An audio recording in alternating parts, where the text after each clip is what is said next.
Look, I've been given talking points, and I don't like reading speeches, never have.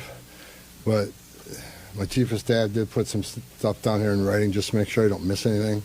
So I'm going to be reading a little bit, and then we're going to open up for questions.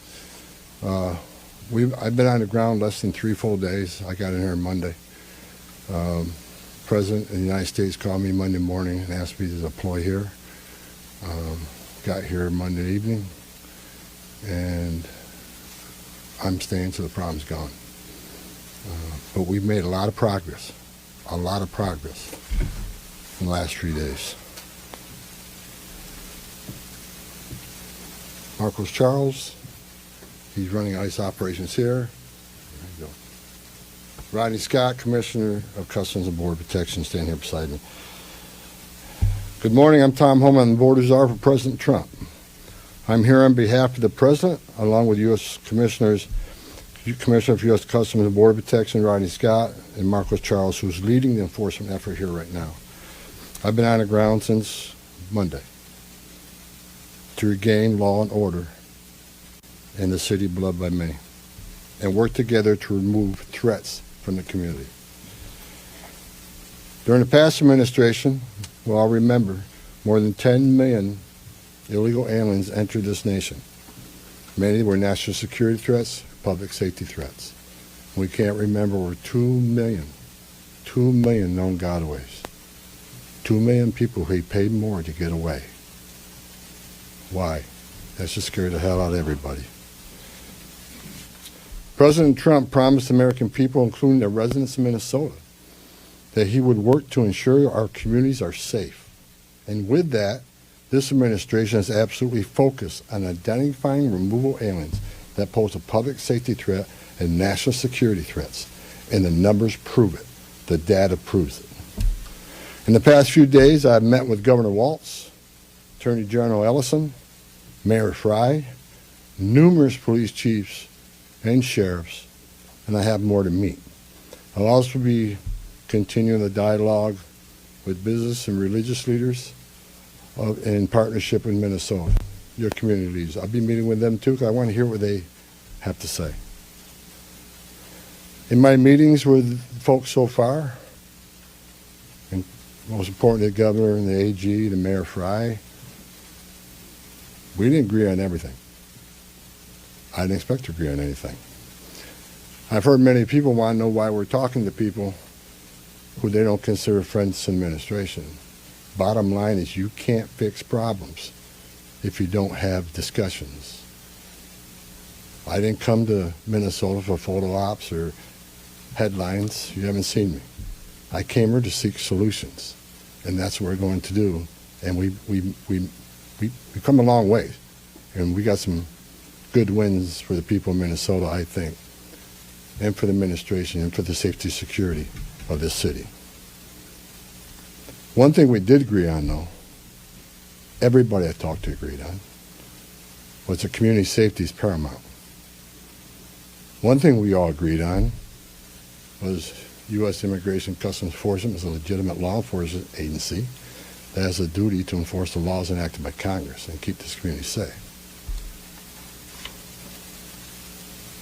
Like I've said many times for the last several years, even before this administration, jurisdictions that refuse to cooperate with federal immigration authorities are sanctuaries for criminals.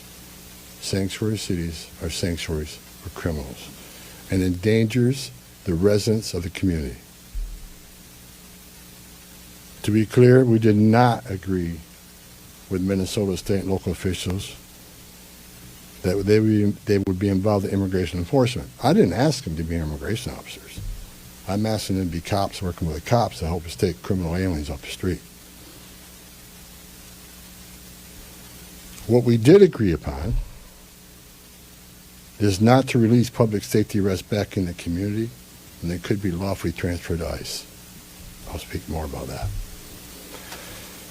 I will highlight that the Minnesota State Prison System under the Department of Corrections have been honoring ICE detainers. And we appreciate that important collaboration, and we're going to expand upon that. That decision has made Minnesota safer, not only for residents of Minnesota, but the men and women law enforcement. Not just ICE, all law enforcement. Rather than arresting the same public safety threat, significant public safety threat over and over again, they agree to work with us to identify those people and remove them. I'm also pleased to announce I had a very good meeting with Attorney General Ellison, and he has clarified for me that county jails may notify ICE of the release dates of criminal public safety risks so ICE can take custody of them upon the release from the jail. And let me tell you why that's important. I know people are a lot concerned about the manpower has been set in law enforcement manpower. Look, I've said this many times before. I've said it for the last several years. Give us access to the illegal alien public safety threat and the safety and security of a jail. It's common sense. It's safer for the community, it's safer for the agent, and it's safer for the alien. Because anything can happen on a street arrest. It just makes common sense.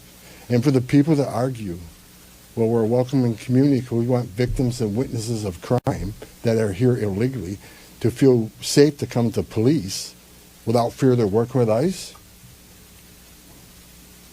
we're not going to talk to the victim and witness of crime. There's no problem there. They should feel safe to come to police and ask for help. All we want is to talk to the person that local and state law enforcement authorities locked in a jail cell. They chose to lock this person up. That's who we want to talk to, the public safety threat.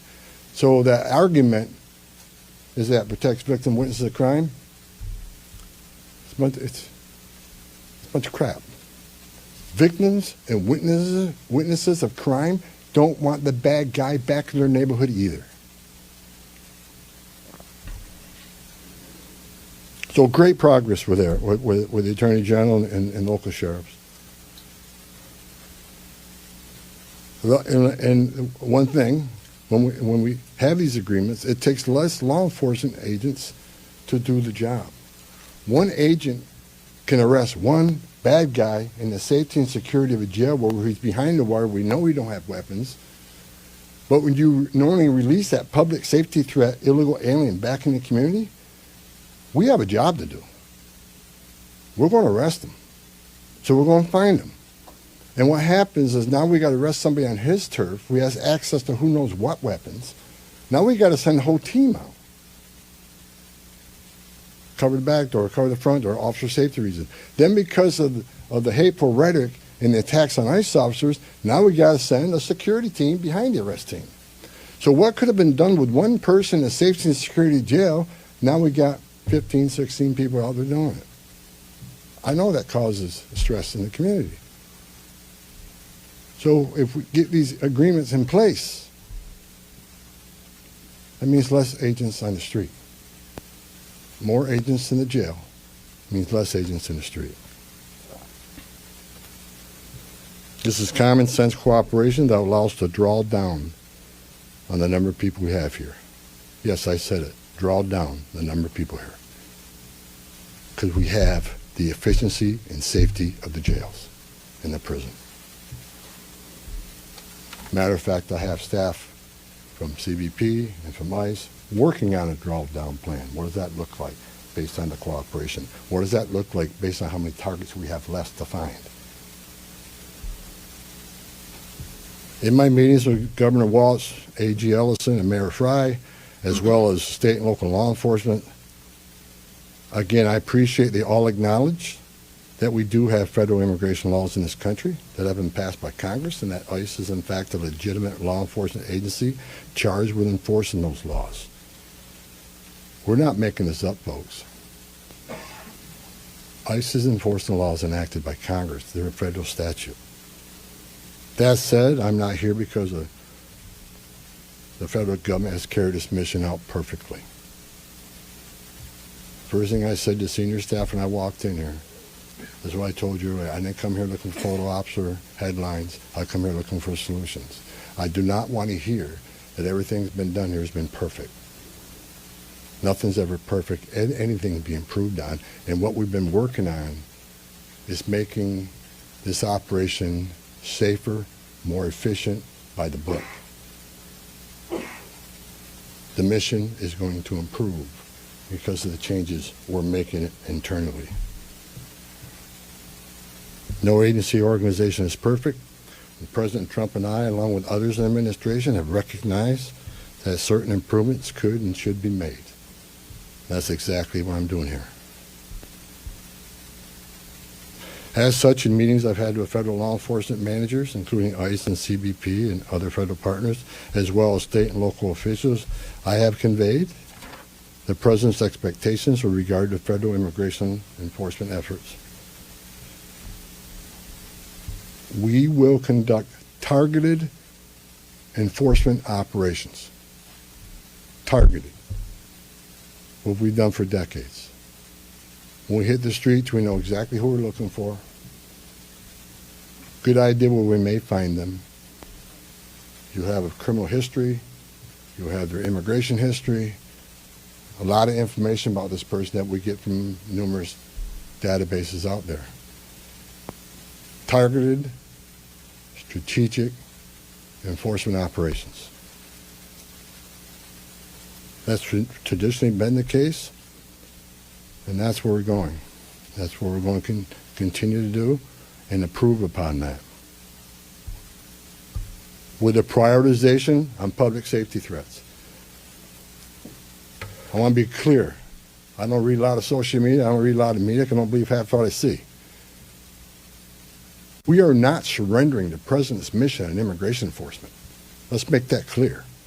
Prioritization of criminal aliens doesn't mean that we forget about everybody else. That's just simply ridiculous. But when you have a criminal standing here and a non-criminal standing there, that criminal always should be targeted first because he's a significant concern to the safety and security of the community. By at large, for decades, ICE and CBP have carried out their duties with integrity, professionalism, and compassion. That remains the expectation under President Trump, and I will, hold our agents and officers to that standard. I'm almost done, then Tom can be Tom. As far as the agitators, that said, I want to reiterate and make very clear.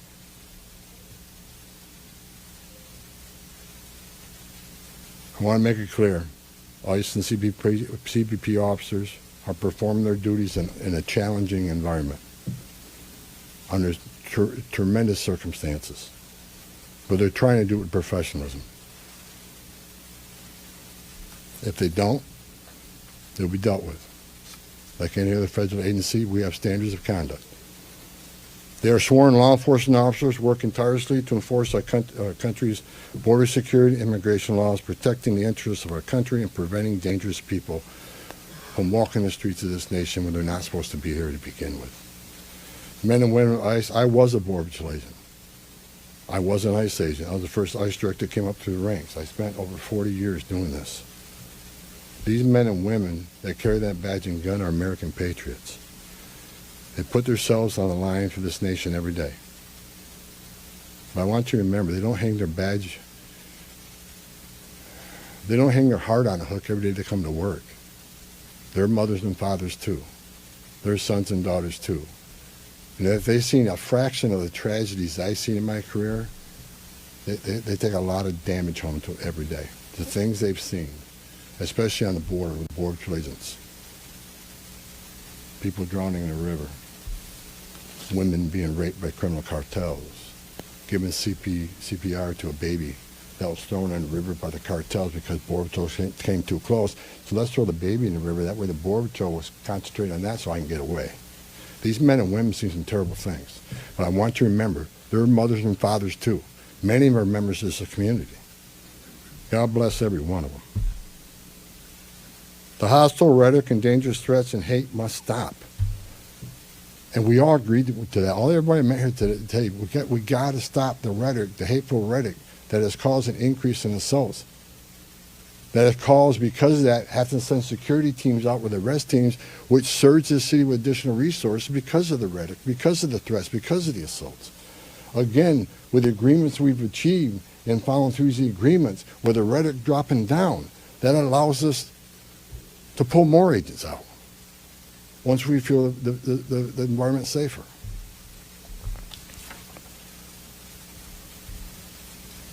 I begged for the last 2 months on TV for the rhetoric to stop. I said in March, if the rhetoric didn't stop, there's going to be bloodshed. And there has been. I wish I wasn't right. I don't want to see anybody die. Not officers, not members of the community, and not the targets of our operations. For the people out there who don't like what ICE is doing, if you want certain laws reformed, then take it up with Congress. Again, ICE is making this up. They're enforcing laws enacted by Congress and signed by the President. The same laws have been on the books for the last 6 presidents I worked for. I started with President Reagan and ending with President Trump. Every administration, we enforce the same laws. If you don't like what ICE is doing, instead of protesting this building, go protest Congress. Tell me we want changes. You have your First Amendment rights, I support that. You have the right to protest. I'm just asking you to keep it peaceful. But threatening law enforcement officers, engaging in impeding and obstruction and assault is never okay. And there will be zero tolerance. You interfere, impede, assault ICE officers, you will be arrested. Like I said a bit earlier in my meetings with Governor Walton, Ellison, and Frey, as well as state and local law enforcement, I appreciate they acknowledge this, that public safety should be paramount. The chiefs I've talked to committed to responding to 911 calls when protesters turn violent, agents are in a dangerous situation, and there's assaults. They have committed to upholding public safety and responding to the needs, not to enforce immigration law, but to keep the peace. With that, I call upon those officials to stand shoulder to shoulder with us to tone down the dangerous rhetoric and condemn all unlawful actions against law enforcement in the community.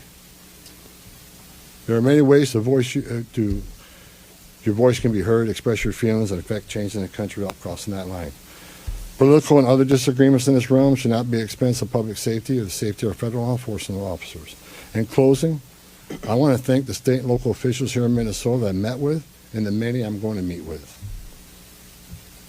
We've had meaningful dialogue.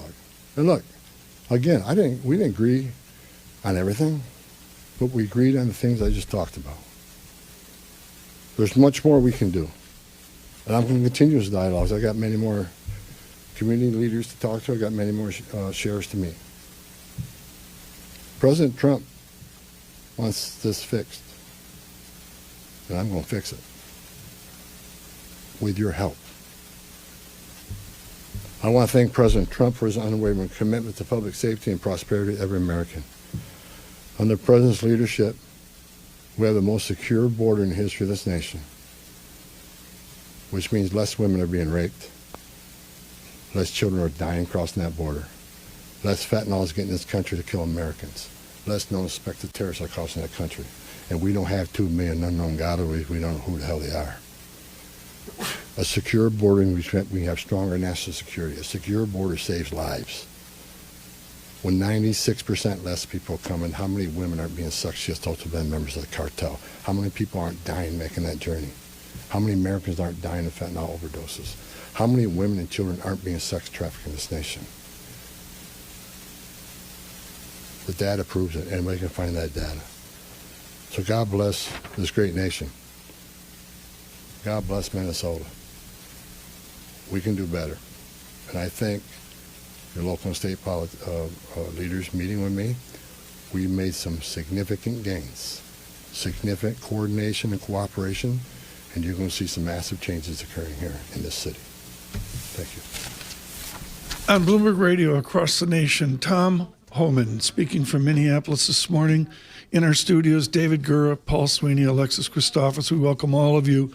And now a Q&A. Let us go back to Minnesota for a question and answer period with Mr. Homan.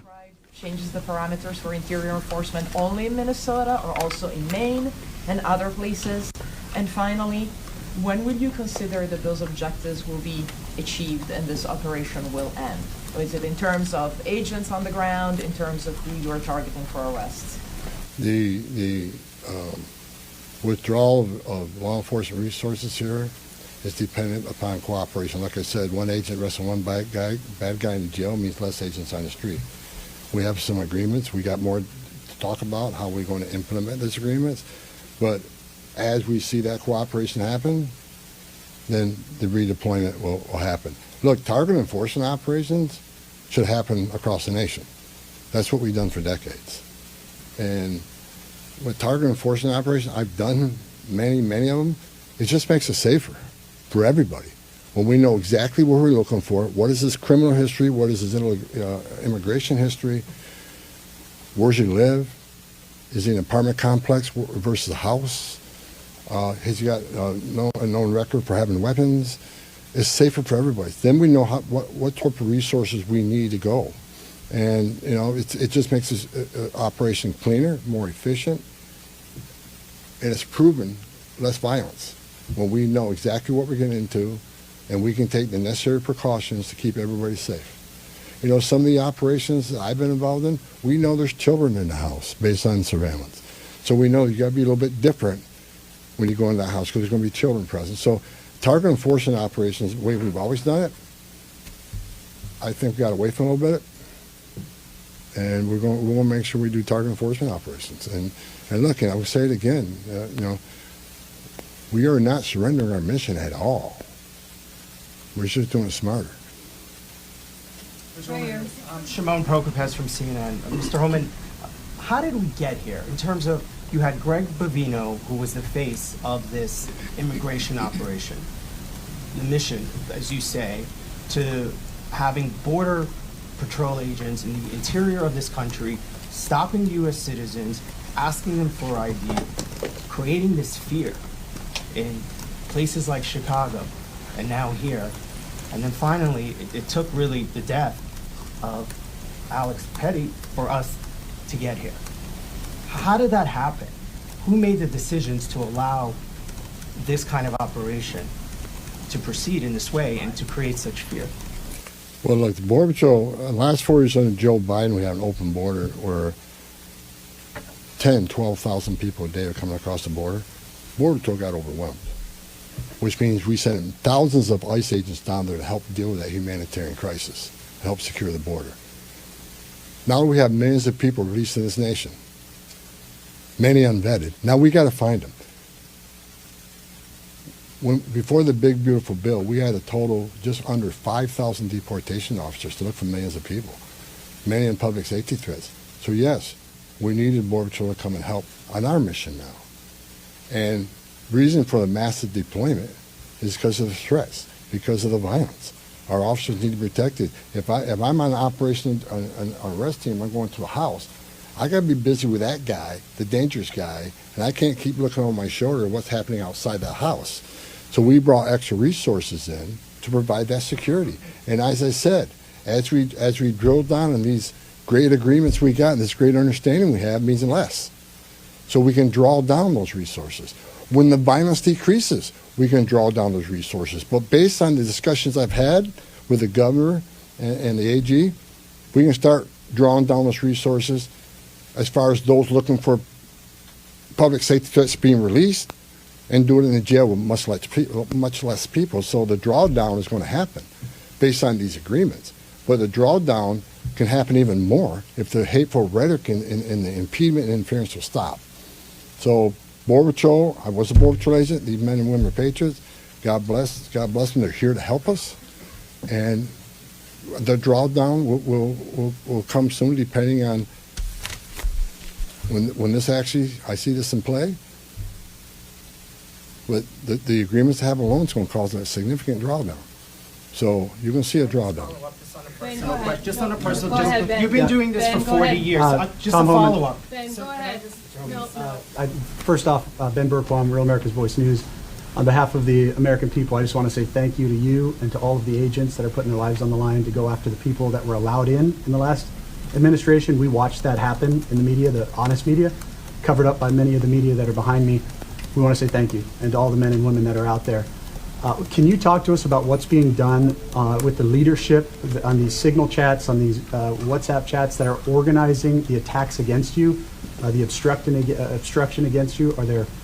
Are we going to be arresting those individuals as well? And to the folks out there in America that voted for this, that want mass deportations because they saw a mass invasion under Joe Biden, what would you say to them? How are we going to get to that point? Well, first of all, about the organization and the funding of the attacks on ICE. I'm not going to answer a lot about that because I'm not going to show our hand, but they'll be held accountable. Justice is coming. Again, we got to all remember why the question from CNN, why are we here? What started this? 4 years of an open border where millions of people are letting this country unvetted. Remember, let's not forget, for 4 years, we were told the border's secure. 4 years, we were told the border's secure. And we all knew it wasn't. And I want this to be a positive thing we're doing here today. I also want to remember the politicians are continually attacking us. Where were they the last 4 years when the number of women, children, sex trafficking went all-time high? Where were they when 250,000 Americans died from fentanyl coming across the border? Where were they when women and children are dying making that journey? Where were they when over 4,000 aliens making that journey died? Historic record. Where were they? Not a word. Now we're just trying to respond to what happened the last 4 years and keeping this country safe. And we're arresting a lot of public safety threats, take them off the streets, which makes this country safer. President Trump promised to make this country safe again, and that's what we're doing. But my 2.5 days up here, we made a lot of progress. I think everybody agrees on the criminal and public safety threats. They agree it's much safer and easier to arrest an alien in a facility than send a whole team out in the field that's going to draw anger, because now we got to send a bunch of people to do something that could have been done by 1 or 2 people. And I've said this for years. I have no ill will to anybody in Minnesota. All the people I talk to, we're never going to agree on everything. We have different philosophies and different opinions on immigration, but we all agree this is a way to go to reduce safety, reduce crime, reduce crime, and increase safety for our operations. More people in the jail means less people on the street. It's simple math. Sir, Lana Zach, CBS News. Everybody I've spoken with agrees that if somebody has a violent criminal history and is a fugitive, they don't want them as their neighbor. But when you're talking about a targeted operation, and are you talking about targeting people whose crime is coming to this country, or is it a more specific definition now? All operations will be targeted, but the prioritization are going to be criminal aliens, public safety threats, and national security threats. I've met with Marcos and his staff. We got a lot of them. We got a lot of them to keep us busy. So that would be our focus. But that is enough that's what, there is not going to be a focus on people who have no other crimes except for their status. If you're in the country illegally, you're never off the table. But prioritization doesn't mean you forget about everybody. So let me say this. If the message we send is you can enter this country illegally, it's a crime, don't worry about it. You can have your due process, show up in court, not show up in court, get ordered removed, don't worry about it. Unless you commit a serious crime, you're good to go. If that's the message we send to the world, you're never going to fix this problem. The most vulnerable people in the world will make that dangerous journey like they did under the Joe Biden administration. Over 4,000 aliens died making that journey. And again, a significant increase in sex trafficking. Because when they did that, and open those borders up saying, we're not going to detain you. We're going to give you free health care. We're going to fly you to the city of your choice, put you in a free hotel room, give you 3 meals a day, and give you work authorization. We're just going to bring you in. And when they did that, they sent a message to the whole world, you can come and do this. And what happened? They overwhelmed the men and women of the Border Patrol, where many days 70% of agents were pulled off that line. 70%. You don't think the criminal cartels had a field day with that? They created gaps for the cartels do their activity. And that's why you've seen the rise in fentanyl overdose. That's why you saw the rise in sex trafficking. The 2 million plus known gotaways, why did they pay more to get away? Why didn't they pay less, turn yourself in, get released within 24 hours? You get a free airline ticket to the city of your choice. We're going to give you a free hotel room, and we'll give you free food and free medical care. And you're going to get work authorization in 6 months. Why did 2 million people choose to pay more not to take advantage of that giveaway program? They didn't want to be vetted. They didn't want to be fingerprinted. That scares the hell out of me. And it does still. The Trump administration with ICE and Secretary Noem and Marco Rubio and the intelligence community, Tulsi Gabbard, we're all working together to try to identify who these people are. And we've already found many of them. But it's hard work to do. But there are national security threats walking this nation because of the last administration. And they are one of our main priorities, too. Thank you. Can you please be specific about how many ICE and how many Border Patrol agents are currently operating in the state? I think we're near 3,000. There's been some rotations. Another thing I witnessed when I came here, I'll share this with you. I've met with a lot of people, a lot of the agents. They've been in theater. Some of these people have been in theater for 8 months. So there's going to be rotations of personnel. Hopefully less now that we have some agreements. Maybe we can make it more efficient and safe. But they've been in theater a long time. And so, there's rotations happen all the time to get people out there and go home, get some rest and see their families.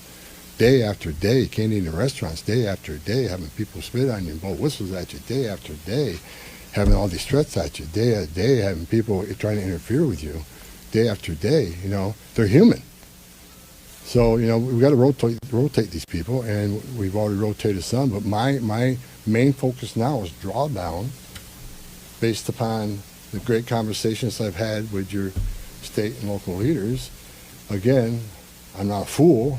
I'm not walking away without seeing this put in place. But I take the word of the people I met with. I think they're honest, and I think they're good brokers, that they want public safety protected, and they also want what's happening in the city to go away. And that's my goal. Last question in the back. Mueller Newsmax. The new video of Alex Preddy is now circulating. Your reaction to that, and do you think law enforcement could have played a role if, let's say, Minneapolis police were able to respond to that? Have those top law enforcement officials said they'll help or do anything to help these agents who are out here? I'm not going to comment on any of these shootings. I said from day one, I said on any of these shootings, as a career law enforcement officer, we'll let the investigation roll out, let the investigation play out, and let it go where it goes. I'm not going to come out and make any comments that I think is right, wrong. Do I have an opinion? Yeah, my personal opinion, but I'm not going to share that with you. I'm going to tell you, let the investigation play out and see where it goes. But again, the president, one of the words he said to me when I came up here, he said he didn't want to see anybody die. The less interference, the less rhetoric, the less, I have buried Border Patrol agents and I buried ICE agents throughout my career, and the saddest thing I've ever done is hold a hand a folded flag to a wife or a child. I don't want to see anybody die, even the people we're looking for. I don't want to see anybody die. And despite what people think of Tom Homan, I say a prayer every night that everybody goes home safe. This isn't good. But I think my conversations the last 2.5 days are leading us to a safer community, letting ICE officers operate in the safety and security of a jail more than on the street. I think anybody here with common sense would say it's safer to arrest a public safety threat in the safety and security of a jail. And let me tell you, what is that going to result in? Less collateral arrests. When we go find that bad guy, when we find that bad guy, many times it's with others. Well, guess what? They're in the country illegally. We're going to enforce immigration law. They're coming too. You want less collateral arrest? Less in the jail. But we're going to enforce immigration law. For the people that saying we're here to surrender our authority and the mission of enforcing immigration law, you are wrong. We're going to do targeted enforcement operations, and we're going to prioritize the public safety threats and national security threats. That is what we're here to do.